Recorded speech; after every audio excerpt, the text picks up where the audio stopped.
बिस्मिल्लाहिर्रहमानिर्रहीम। अस्सलामुअलैकुम। Saudi Urdu news channel में आप सबको खुश आमदीद कहा जाता है।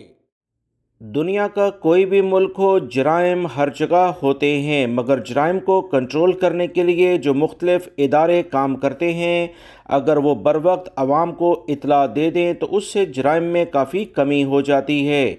यही सूरत हाल कुछ सऊदी अरब के सिक्योरिटी इदारे और अदालतों की जानिब से गैर मुल्की अफराद के लिए वाज़ह तौर पर एक पैगाम जारी किया है, जिसमें बताया गया है कि 50 लाख रियाल जुर्माना और 7 साल की सज़ाएँ गैर मुल्की अफराद को हो सकती हैं। इसमें सऊदी शहरियों को भी वार्निंग जारी की गई है।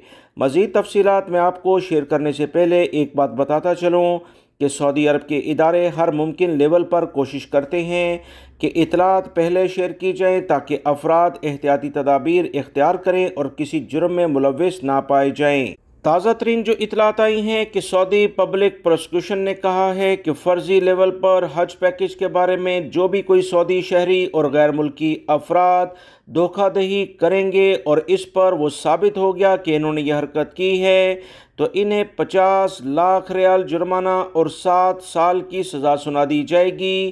गैर मुल्की अफराद को सऊदी अरब से हमेशा के लिए डिपोर्ट किया जाएगा। सऊदी पब्लिक प्रोसिक्यूशन ने बयान में मज़ीद कहा कि फ़र्जी हज पैकेज से लोगों से रकम हथियाना और उन्हें धोखाधड़ी के ज़रिए मुख्तलिफ़ ज़राए से इस्तेमाल करना संगीन जुर्म करार दे दिया गया है।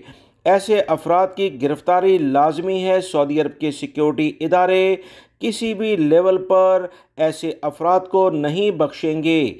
अगर किसी शख्स ने फ़र्जी हज पैकेज के बहाने किसी से रकम हासिल की, चाहे चंद हज़ार रियाल या चंद सौ रियाल ही क्यों ना हो, इसे गिरफ्तार करके 50 लाख रियाल जुर्माना और 7 साल की सज़ा होगी। दोस्तों, चंद हज़ार रियाल के चक्कर में लाखों रियाल के जुर्माने होने जा रहे हैं। बहुत एहतियात बरतें और वो गैर मुल्की अफराद जो जालसाजी के ज़रिए हज करने की कोशिश करेंगे, ऐसे अफराद को सऊदी अरब से 10 साल के लिए डिपोर्ट किया जाएगा। बहुत एहतियात बरती जाए तो बेहतर है। वीडियो लाइक करके ज़्यादा से ज़्यादा दोस्तों से शेयर कीजिएगा ताकि अहम तरीन मालूमात वो भी जान सकें। अस्सलामु अलैकुम।